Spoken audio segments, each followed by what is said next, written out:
এই মামলায় আজ সারাদিনের যে আদালতের কার্যক্রম তা কভার করেছেন আমাদের সহকর্মী মনিরুল ইসলাম। তিনি এবার আমাদের সাথে যুক্ত আছেন, বিস্তারিত জানাবেন। মনির, ঠিক কতজন জামিন পেলেন একটু জানাবেন, আর আদেশে আদালত আর কি বললেন?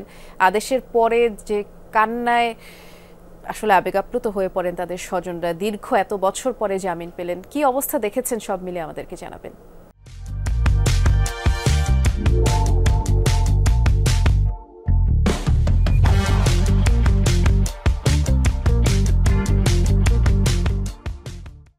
জি, প্রায় 200 জনের কিছু কম বেশি হতে পারে। আসামি পক্ষের আইনজীবীর দাবি হচ্ছে প্রায় 250-র মতো আসামি এই ঘটনায় তারা জামিন পাচ্ছেন। এক্ষেত্রে আদালত কিছু শর্ত এখানে দিয়েছে। শর্ত হচ্ছে এরকম যে বিডিআর বিদ্রোহর ঘটনায় যে হত্যা মামলা এবং বিস্ফোরক মামলা যে দুইটি আছে, এর মধ্যে অস্ত্র মামলা বা বিস্ফোরক মামলার ঘটনার সেটি এখন একটু সাক্ষ্য গ্রহণ চলছে। তো হত্যা মামলায় যারা খালাস পেয়েছেন এবং এই খালাসপ্রাপ্ত আসামিরা যারা উচ্চ আদালতেও খালাস পেয়েছেন তারা জামিন পাবেন। এবং এই যারা আসলে খালাসপ্রাপ্ত আসামি এতদিন ধরে তারা কারাভোগ করছেন, সাজা ভোগ করছেন, এই ধরনের তারা দীর্ঘদিন ধরে আবেদন জানিয়ে আসছেন, আদালতেও আবেদন জানিয়ে আসছেন। তো দীর্ঘ প্রতীক্ষার অবসান হলো আজকে। তো সেই অবসান হওয়ার ফলে আমরা দেখছি যে আজকে আত্মীয় স্বজন যারা আছেন তারা, আমরা দেখছি যে এই যে জামিন আদেশ যেটি হলো তারপরে এই যে স্বজনদের কান্নাকাটি আমরা দেখছি, একটা আবেগাপ্লুত অবস্থা আজকে এই কেরানীগঞ্জের অস্থায়ী বিশেষ জজ আদালত ঘিরে। এবং সেই তারা বলছেন যে এটা আসলে তারা 17 বছর ধরে তারা কষ্ট করেছেন। আমরা দু একজনের সাথে কথা বলতে পারি। 17 বছর বা 16 বছর বা এরকম এই সময়টা অনেক দীর্ঘ প্রতীক্ষার অবসান হলো আপনাদের।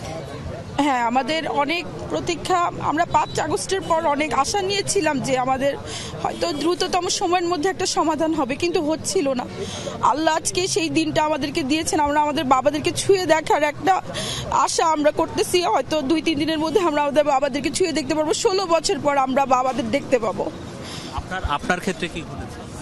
আমার ক্ষেত্রে একই। আমার ভাইও 16 বছর ধরেই জেলে।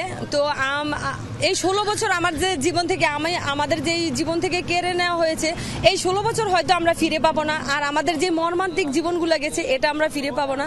তবে আল্লাহর কাছে লাখ লাখ শুকরিয়া যে 16 বছর অপেক্ষার পর আজকের এই দিনটা আমরা পেয়েছি। আল্লাহর কাছে লাখ লাখ শুকরিয়া যে আল্লাহ আমাদের দিকে সহায় হয়েছেন। আর আরেকটা কথাও বলতে চাই যে আমার ভাইরা আরো ভিতরে যারা আছে তাদের জন্য বলছি যে আমাদের এখন দরজা ওপেন হয়েছে, আমাদের বিচার কাজ আস্তে আস্তে শুরু হবে। ভাই, তোমরা সবাই মুক্তি পাবে, আমরা তোমাদের পাশে আছি।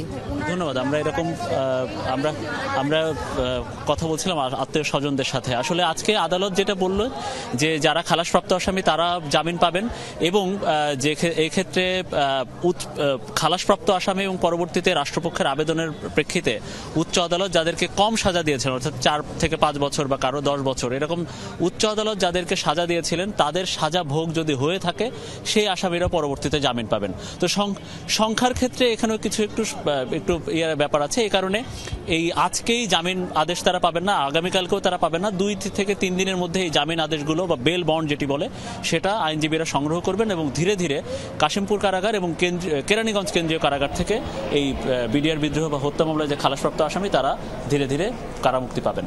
বেশ বিস্তারিত করে জানাচ্ছিলেন, ধন্যবাদ অনেক মনির।